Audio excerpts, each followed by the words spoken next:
Hey there, Cesar Rodriguez here. In the next few minutes, I want to go over the importance of building your list. Now, a lot of times this is the number one step that you need to take in the business, but it's so amazing how many people overlook it. You know why? Because it's so simple and it's so easy to do. It's so easy not to do. And a lot of people that don't make their list, they say simple things like, well, it's in my cell phone, or, I haven't, done it yet, but I know all the people I want to talk to. No, wrong. There's so many reasons you want to make a list. Number one, it increases your posture. See, there's a big difference when you're building this business and you've got a list, and this is the contact sheet from the document section of our website. There's a huge difference when you've got a couple of these filled out and you're making phone calls, all right, versus if you just make a short list and you just write down, like, it's amazing. I'll talk to people and say, hey, have you made your list? They're like, yeah, I made my list. Great. How many people are on it? And they're like, 7, or they'll say I've got 14. Listen, that's okay. All right, those are your top 14. But what you want to do is you want to get something called the memory joggers sheet, and you want to really go all out and literally just spend 30 minutes. Spend 30 minutes and just write out every number in your cell phone. Or if that takes you an hour, spend an hour. Listen, you got to take this business seriously, because if you want to get paid serious money, then you need to do serious things. You got to treat it like a business, all right? You have to have a business owner's mindset. Listen, if you started a real estate company or if you started an insurance company, you know what you would do? You would make a list of every single person you know, and you just let them know, hey, listen, I just started an agency, all right? I just started a brokerage, and guess what? I just wanted to let you know that I'm now doing real estate. So if you or anyone that you know are thinking about buying a house, know that I'm in that business, so contact me first. Wouldn't you do that? Wouldn't you just send them a little something, just send them a business card, or wouldn't you send them a little informational package? See, like in our business, we have DVDs. So you might just send someone a DVD, or you might just send someone to a website. If you started a business, you'd probably say, hey, listen, I just started a real estate company. You may or may not be interested in any real estate right now. That's totally fine. But if you wouldn't mind, I'd like to take you to a website where you can see a little bit more about what my real estate business is, so that way you can kind of get an idea. Maybe you could forward it off to some people, or maybe if you're just understanding what it is that my firm specially does, maybe we have a special niche, and I just want you to get educated on it. That way, if you ever run across anyone, you might be able to refer them to me. And hey, by the way, I pay great referrals.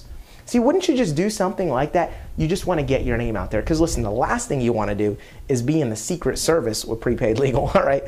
And be in this business and sign up and forego that part. Don't make a list. Don't talk to everyone you know. And then you end up getting a phone call from someone else calling you using one of our scripts saying, hey man, you wouldn't believe it. I just got started with this New York Stock Exchange company and they're doing a lot of expanding in your area. And you're going, oh my God, no. Don't tell me it's Prepaid Legal. Yeah, it's Prepaid Legal. Oh, and by the way, I've signed up. You wouldn't believe all the people I'm signing up. And hey, I was calling all the rest of my family. Your name came up, and that's why I called you. And then you're going, what? I was going to do that. Well, they beat you to it. Listen, you're in a race with people that you don't even know. Because every single day, people that you don't know are joining businesses selling lotions, potions, long distance, and whatever. And there's a chance that someone might get into your warm market and sponsor somebody that you know, and then before you know it, that person is sponsoring someone else closer to your warm market. And before you know it, everyone that you know, your friends, your family, they're slowly being talked to and their numbers are being dialed, and someone else is prospecting them for another business or the same business. So you're in a race, and what you need to do is make sure that you have a blueprint. This is your business plan. If you started a business, you'd have a business plan. This is it. You want to contact and identify every single person you know. You want to fill up as many of these sheets as you possibly can. All right, if you fill up, there's about 25 names on each sheet. You want to fill up what we call your 100 names list. Now, if you have 100 names, there's a psychological advantage that you have over the next person. If someone writes down 10 names, and all of a sudden, let's say, the first 5 of them tell them no, well, they feel like they're halfway out of the business. You mentally feel like, oh my God, the next 5 have to say yes, or 3 out of the next 5 have to say yes. Otherwise, I'm not going to get Fast Start qualified, or I'm not going to get anywhere. Now, you know way more than that, all right? Most people, between their Facebook and their cell phones and their old yearbooks, or all the other people that they know, and their coworkers and their friends and their family and their friends of the family and the family of the friends that they have, they literally know hundreds, if not thousands, of people. But we're not asking for that. We're just writing down, hey, write down as many as you possibly can.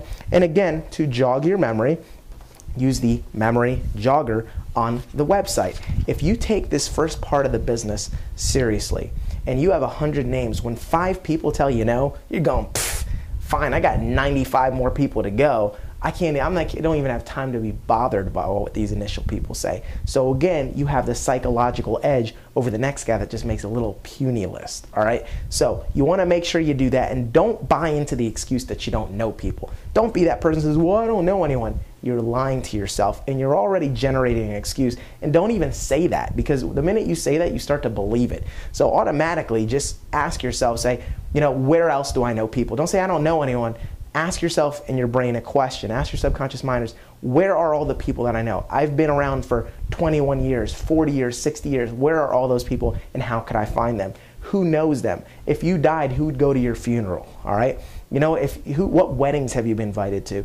And then start to ask yourself within that list, who are the highest, best, most credible contacts that you know, and you definitely want to target them. All right, you want to target them, and you want to use all kinds of different scripts. We have the opinion script, all right, which is where you can target a successful people and someone successful on your list. And you can say, hey, listen, Mr. So-and-so, who happens to be the vice president of a bank, listen, I just got started with this New York Stock Exchange company, or I just got presented with an incredible opportunity, all right, but before I jumped in completely with 2 feet, I really have always looked up to you and valued your opinion. I know you're a very successful person. Would you mind just taking a look at this, and kind of giving me your feedback before I jump in completely with 2 feet? Now, you didn't tell them that you're not in the business. You just said, before I jump in completely with 2 feet, meaning maybe being fully committed. So they might say, sure, what's this business all about? Say, well, listen, let me let you listen to this little 5-minute phone call. It'll kind of give you the quick gist of it. Hold on, you got to, and then you just link them onto the call. All right, so hold on while I patch you in again. You never ask permission, say, can I put you in a call? You just lead them. So you got about 5 minutes, I'll give you the gist of it. Lead them onto the call, all right? Or say, hey, are you by a website? Would you mind, evaluating this and watching a couple online videos, giving me your feedback? Again, you've invoked a little ego and you've asked for help. So again, that's a great script to do that with. And again, you're gonna have some people on your list, that are what I like to call the easy yeses, all right? Your mother, your grandmother, your kids, or whatever, if they're over 18, all right? You wanna make sure that you're targeting the easy yeses as well as the people that are up. The people that would say yes to you just because, hey, it's not a big deal. The people that you can call up and say, hey, listen, can I borrow $100? All right, would they give it to you? Hey, if you were in jail, hey, if I was in jail, would you bail me out? Great. Well, look, I don't need your money to bail you out, to bail me out. But listen, I know that you would, and I ran across something. And since we're that tight, and I know you had my back, I'm trying to get my first promotion in record time. And I was wondering if you could help me out and just listen to this quick little phone call. Bam. Say, hey, listen, I need you to get this membership. All right, it's an awesome thing. Trust me, whatever. Let me get your credit card number. Whatever. You want to get the yeses and you want to recruit up. So that's your goal, but it all starts with the list. So make a strong list, and let's get out there and make it happen. Big list equals big money. Take care, and we'll talk to you soon.